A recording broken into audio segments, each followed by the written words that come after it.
Hello नमस्कार दोस्तों, आप सभी का स्वागत है बॉलीग्राज स्टूडियोज में और मैं हूं आपके साथ अनुष्का त्यागी। केजीएफ 3 के साथ साथ हम सभी केजीएफ यूनिवर्स के लिए भी काफी ज्यादा एक्साइटेड हैं क्योंकि इंडियन फिल्म इंडस्ट्री में बन रहे सभी यूनिवर्स का बाप है the KGF universe. Prashanth Neel की इमेजिनेशन और भुवन गौड़ा के सिनेमैटिक एक्सपीरियंस से बनने जा रही इस केजीएफ सिनेमैटिक यूनिवर्स इंडिया के अपने मार्वल यूनिवर्स जैसा ही है दोस्तों। अब दोस्तों इसमें हमारी मुलाकात रॉकी द मॉन्स्टर से तो हो ही गई है, जिसकी 2 फिल्में भी आ चुकी है। अब हमारी मुलाकात होने वाली है दोस्तों सलार से, जो एक रिबेलियस कैरेक्टर है जिसे प्ले भी कर रहे हैं रिबेल स्टार प्रभास। इस फिल्म के भी 2 पार्ट्स होंगे, सलार पार्ट 1 सीज फायर और दोस्तों दूसरा हो सकता है सलार पार्ट 2 ओपन फायर। इसके बाद जो किरदार है वो है बगीरा और बगीरा माने शेर, जिसे प्ले करेंगे साउथ सुपरस्टार श्याम मुरली। और इस फिल्म का एक पोस्टर आया था काफी समय पहले और उसे भी डायरेक्ट कर रहे हैं दोस्तों प्रशांत नील। और ये फिल्म के जिस सिनेमैटिक यूनिवर्स का हिस्सा है, ऐसा हम इसलिए कह रहे हैं क्योंकि जो पोस्टर आया है उसकी थीम केजीएफ और सलार जैसी ही है। अब रॉकी है मॉन्स्टर, सलार है डायनासोर और बगीरा है शेर।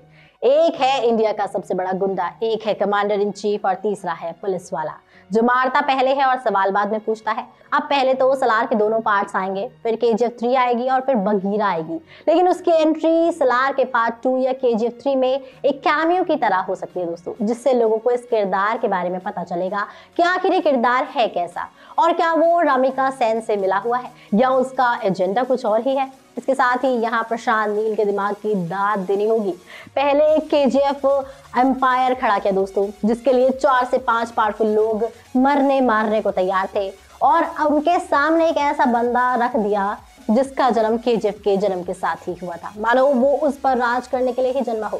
फिर पार्ट 2 में वो केजीएफ और उसे राज करने वाले रॉकी दोनों को खत्म कर देते हैं, लेकिन पोस्ट क्रेडिट में केजीएफ 3 के हिंट भी देकर हम सभी को क्लिफ हैंगर पर लटका देते हैं। फिर एक नए कैरेक्टर को इंट्रोड्यूस कराते हैं जो है सलार, और वो केजीएफ से किस तरह से जुड़ा है ये सोचने पर सबको मजबूर कर दिया जाता है कि सलार केजीएफ का दोस्त है दुश्मन। उसकी टाइमलाइन क्या होगी, क्या वो रॉकी को बचाएगा और रॉकी के कौन से पार्ट में आएगा। मतलब क्यूरियोसिटी इतनी है कि बंदा फिल्म देखने के लिए तड़प उठे। और उसके बाद इस यूनिवर्स के तीसरे किरदार को पुलिस वाला बना दिया जाता है दोस्तों।